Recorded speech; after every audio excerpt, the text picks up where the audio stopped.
Hello students, I am Dr. Shrikant Bavse, Assistant Professor at Department of Advanced Management Studies, JS College of Commerce, Wardha. Today we are going to study one of the most important concept in the valuation of equity, and that concept is of price multiple.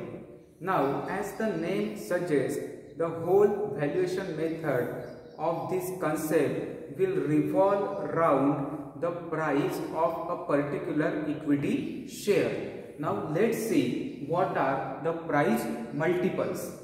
It is a ratio based valuation. Whenever we are going to calculate the price multiples, we will have to calculate a ratio.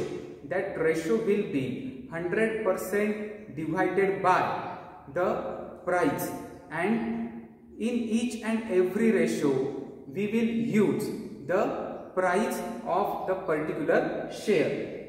Then we will compare the price of a particular share with some specific per share metric. Here we are having 2 or 3 examples of multiple pricing valuation, that is PE ratio, then price to book value ratio, price to sales ratio, likewise.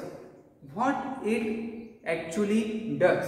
So the general formula for the price earnings is current market price divided by specific per share metric. We will use the price of a share with different specific metrics, and we will evaluate whether the stock of a company is undervalued or overvalued, or it is fairly priced. So it reviews the company for potential investment. So imagine that if we will calculate the earnings multiple of any company, and if we found that the stock is overvalued, at that time we will try to sell it at the higher price and exit from that particular stock.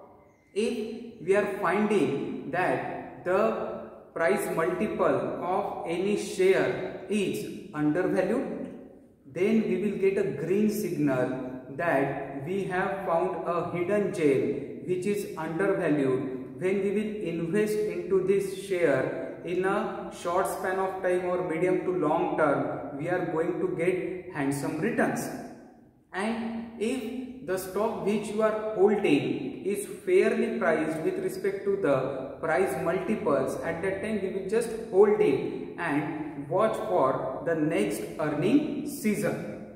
So these multiples are calculated by the data disclosed by companies in balance sheet. Each and every company which is listed on the stock exchange, say Bombay Stock Exchange or National Stock Exchange, will declare its quarterly results after every 3 months, its half yearly results, its annual results, and we can compare the earnings of that company with this price multiple strategy and price multiple valuation method. So the very common and very standard, widely accepted first price multiple valuation method is of PE ratio. As the name indicates, PE means price to earning ratio. So in this ratio, what we are going to do, the current market price of a share, we are going to divide it by the earning per share.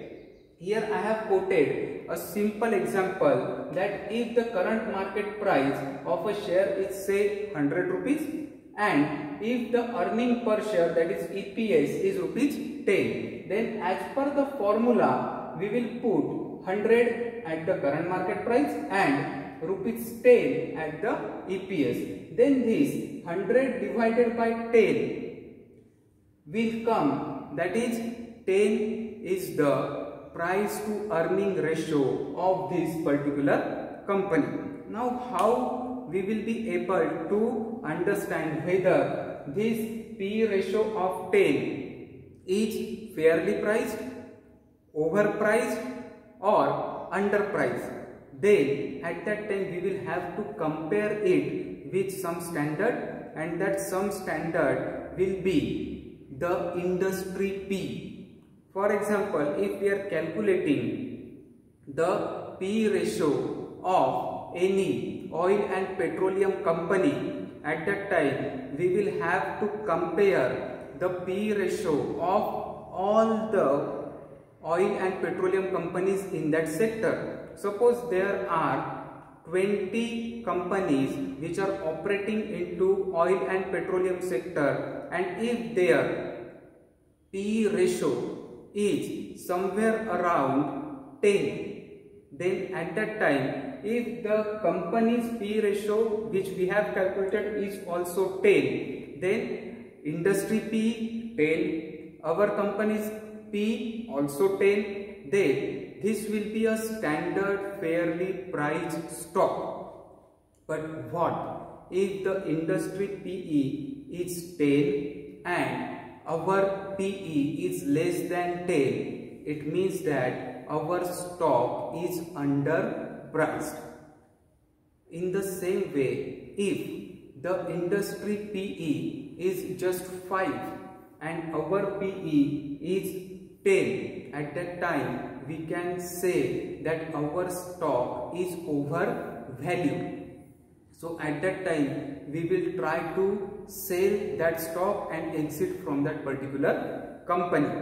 Now if this is undervalued company, we will try to invest in that particular stock. If it is overvalued company, we will try to exit from that stock. So we will compare our price to earning ratio with the industry PE.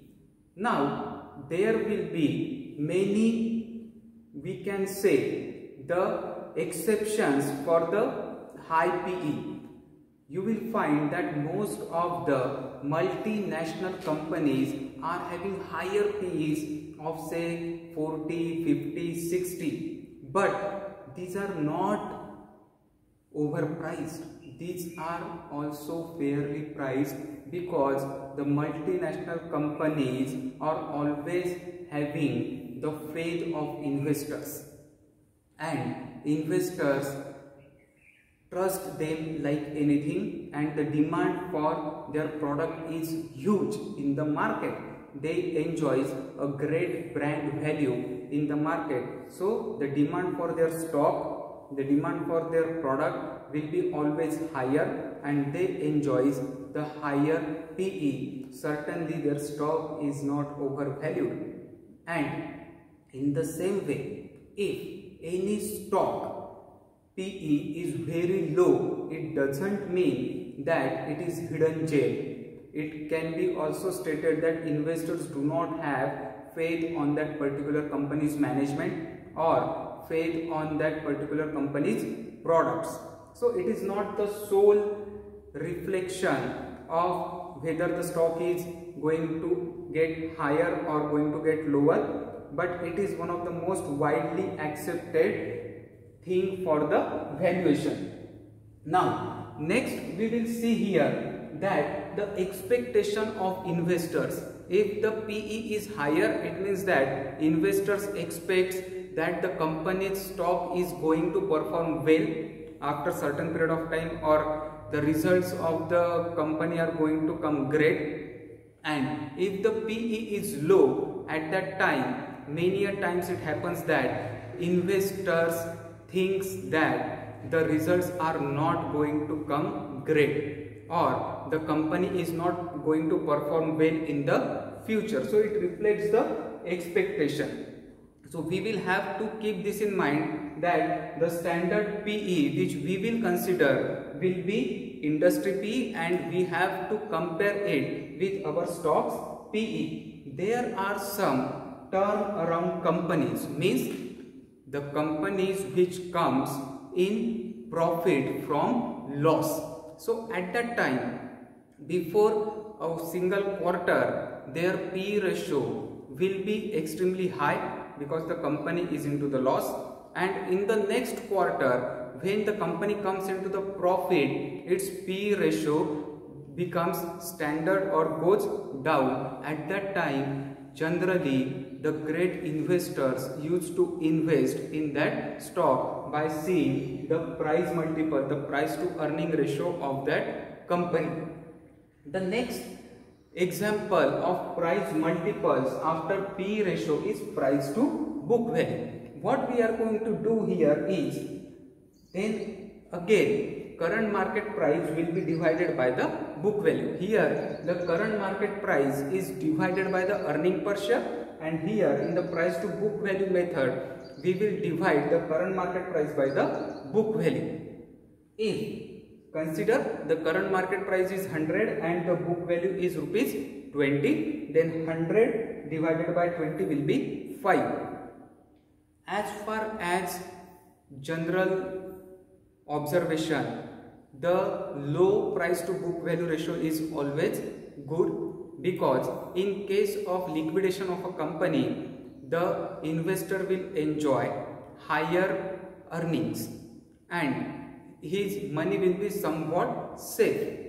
But if the price to book value ratio is extremely high, at that time there is a risk involved in investing into that stock. So we have to observe that the price to book value ratio should be less. But here also a big exception comes, that is of companies which are having virtual assets, which are having intangible assets, the companies which are into the information technology sector, the companies which are operating into the ITES services, and the app based companies like Amazon. So it is very difficult to ascertain the book value of such companies. So there are exceptions.